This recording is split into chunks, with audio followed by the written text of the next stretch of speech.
It was fall of 2013, and I had bought a bike. And I told my students about the bike. And obviously, they wanted to see the bike. I asked them to come after school so that I could show them the bike. They came after school, and I said, first, you have to participate in a little experiment. So we did a little experiment, and you can participate with us. I told them to think about one thing that they didn't know anything about, but wanted to know more about. All right, let's all think of one thing that we don't know anything about, but we want to know more about. After a few seconds, one of the kids said, I want to know more about cars. Another one said, I want to know more about space. There was one that says, I would like to know more about quantum physics. I said, if you know the name of the thing that you think you don't know anything about, don't you already know something about it? So then one kid says, how do I know what I don't know? And then another one says, I guess we don't know what we don't know. As a teacher, I now realize that my students don't know what they don't know. It's my job as a teacher not to do less, but to do more, to make sure that I share information with them that they wouldn't get otherwise. It's my job to share ideas with them, share knowledge with them, to take them to doors that lead to new avenues. What they do with that information is up to them, but it's my job as a teacher to make sure that they get knowledge, they get ideas. Once we were done, I showed them the bike. This is the bike. They loved the bike. It's cool. It's awesome. It's got disc brakes. And as they were looking at the bike, I picked up the bike like this, and the wheel went like this. They all got excited. The wheel was moving. I wasn't pedaling, but the wheel was moving. I wasn't on the bike, but the wheel was moving. And then one kid says, look, I see a motor. There's a motor right there. Is this a motorbike? And then another kid says, look, I think this is a battery. Is this an electric bike? In a span of few seconds, they went from not knowing what an electric bike was to seeing one in action. We didn't stop there. I took off the battery, and then I let them take the bike apart. And then over the next hour or so, we put the bike together. In a matter of hour, they went from not knowing what an electric bike was to seeing one in action and learning how to put one together. I didn't make electrical engineers out of them that day. What I did was I shared information, shared knowledge that they didn't have. I've been teaching math for the last 10 years.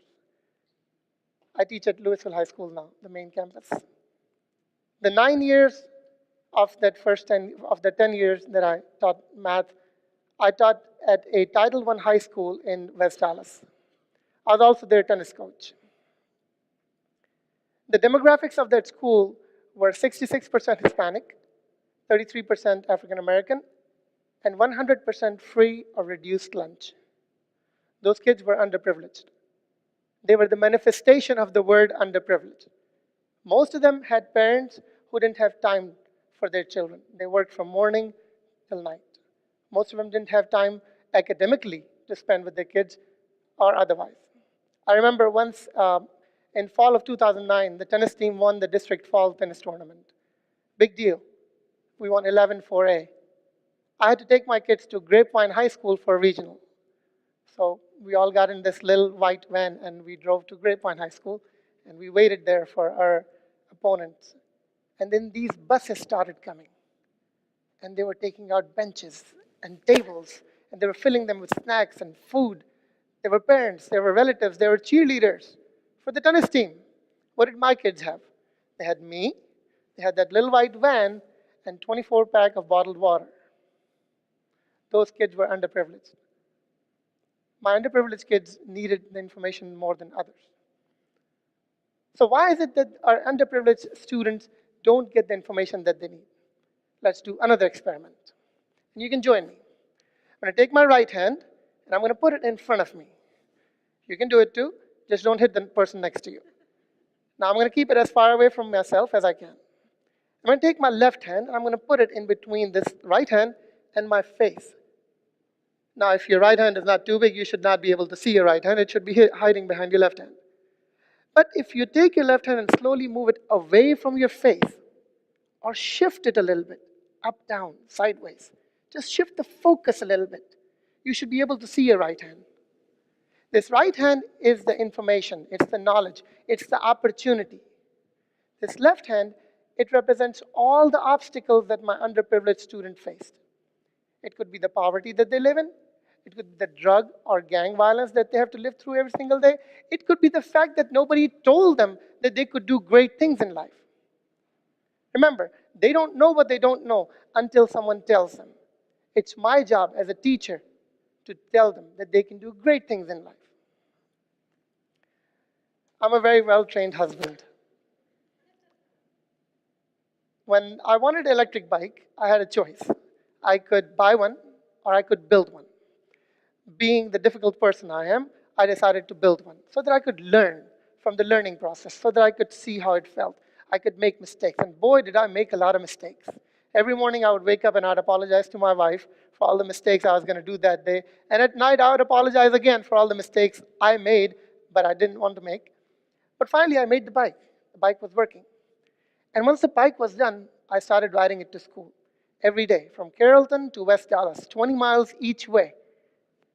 Every time I would reach the high school, every time I would enter the parking lot, some student or teacher would stop me and say, wow, what a cool bike. They would ask me a question about it. There was this excitement in the school about this crazy teacher who was riding his bike to school in Dallas traffic. Everybody wanted to know the bike. Everybody wanted to see the bike.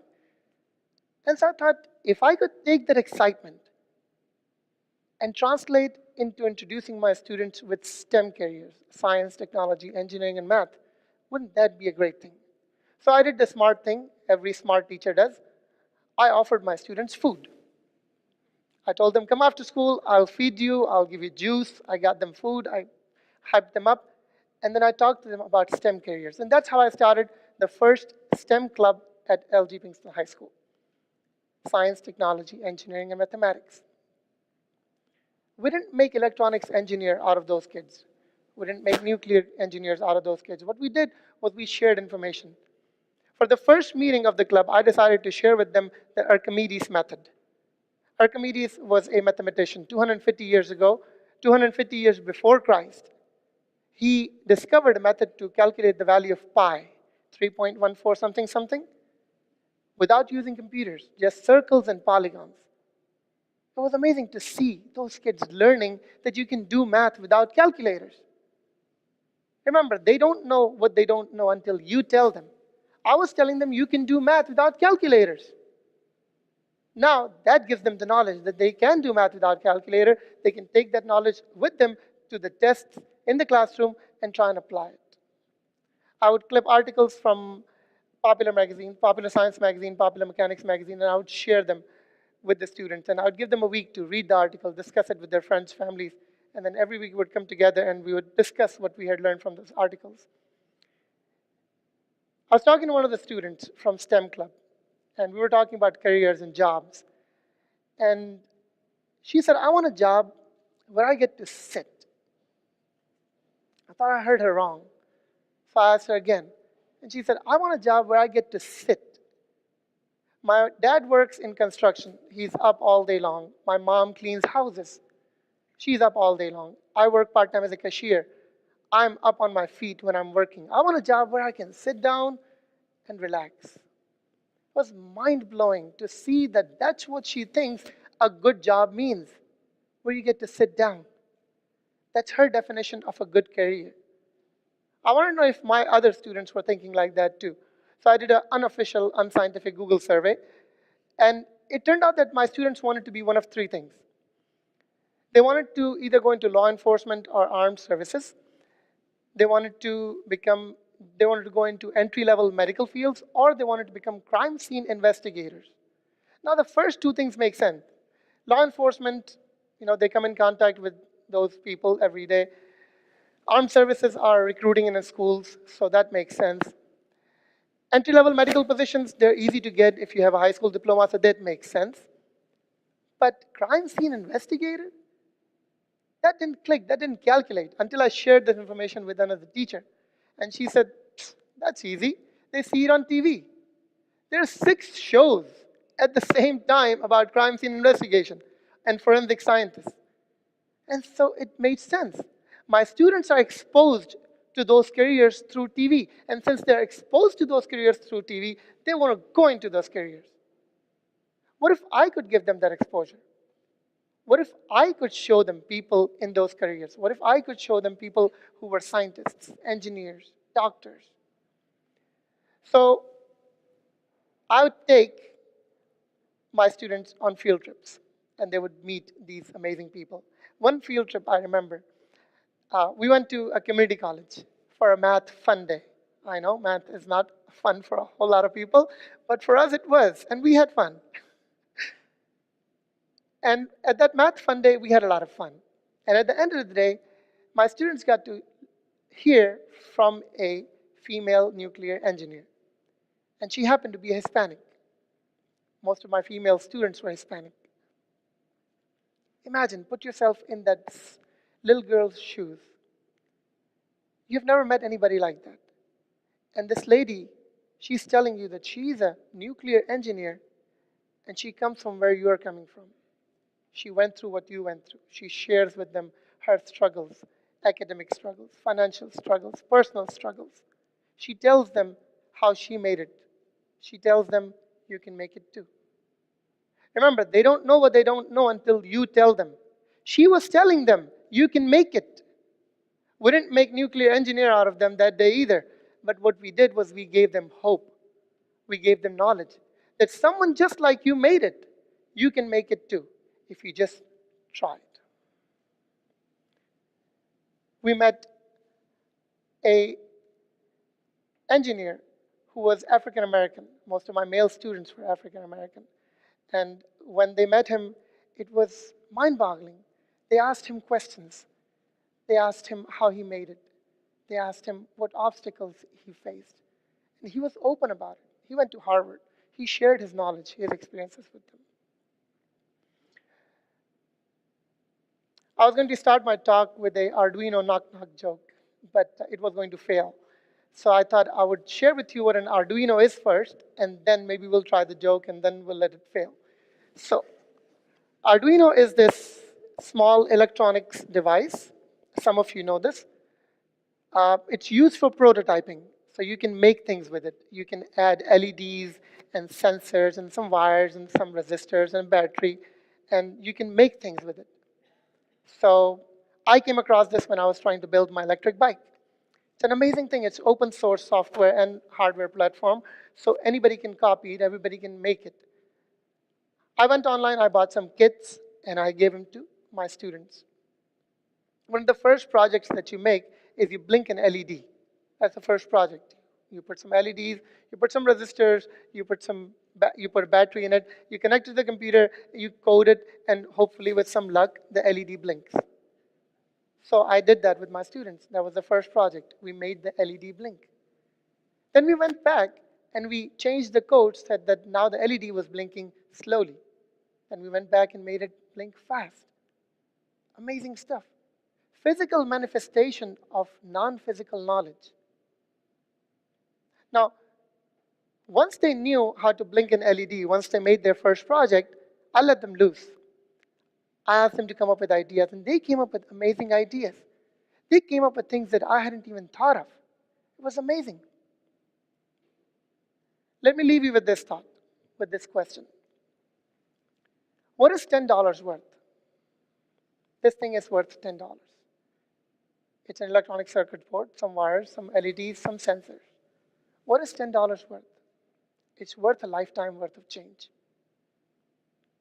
I didn't make those students into electrical engineers by giving them the kit and making them sit through STEM club every week. I didn't make them into nuclear engineers. What I did was I gave them hope. I gave them a belief. Belief that if I can blink this LED, maybe I can build that rocket that goes to Mars. I gave them the belief that if I can blink this LED, I can build a skyscraper that reaches the heavens. I gave him the belief that if I can blink this LED, I can find cure to cancer. Remember, they don't know what they don't know until someone tells them. I told my kids that they can do it.